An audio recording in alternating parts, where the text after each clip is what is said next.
Okay, since I have so many people that ask about good recommendations for the younger age group, toddlers and preschoolers, sometimes even younger than 3, I thought this would be a good idea to share with you some of our favorite games that I've played with my kids a lot. My kids are 6 and 3. So the first one I want to show you is Color Huey, which is a great starter game right here. And the boards are double-sided. So on one side you have the color words, and on the other side you just have to match the tokens to the color sneakers there. So it's great color practice. It helps you learn how to take turns, and you also get to practice being nice. So you draw a token out of the bag and you match it to the shoes and place it there. If you draw a token out of the bag that you already have, you simply give it to another player because you're so nice, and then you reach in the bag and get another one for yourself. The first person to cover up all the white spots on the caterpillar wins. Be Alert is officially recommended for ages 5 and up, but this is a very versatile one to play with younger kids as well. If you type in Be Alert on the search bar, go to the party link and type in Be Alert in the search bar's top left, you'll see extended play options there, which give you some great ideas to play with younger kids. Standard play, you put all the bees in a circle and then you cover them up with the hives. Look how they wibble wobble. They're awesome. Okay, so once they're all covered up, you flip over cards from the deck and you try to remember where those bees are. So if you get green, you would get one guess. You lift one hive and you make it high enough that everybody can see what it is. If you are correct, you cover it back up and slide it in front of you. If you're not correct, it just stays where it is. If you happen to get Barry the bear, he ate your honey, so you have to put one hive back in the middle. If you get this one, that's the mystery hive, and so you slide one in front of you, but don't lift it. So you might not know what's under there. And the bees will also travel throughout the game, because if someone draws a card that's a color you have, they can lift it in front of you and the bee will go over to them. So I explained to my kids that the bees are visiting, because at first they were getting a little possessive, but we're good now and it's super fun.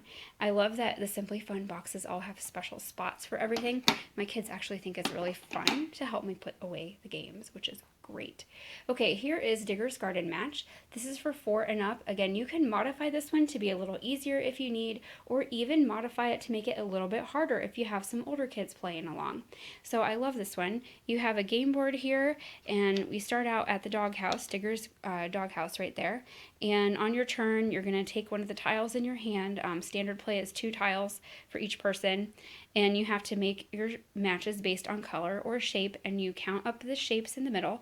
So not only can you practice colors and shapes, you can also practice counting, and older players can work on strategy as well. So the first tile is the starter tile right here, and so the first plays have to be based on color with this one.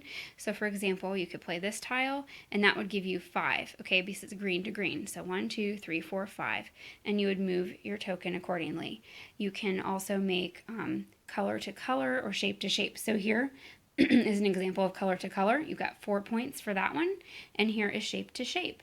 So we have 5 triangles there. You can also get double points, not exactly double, but you can have multiple sides touching. So here we have 4 here for yellow to yellow, and then 2 here for heart to heart.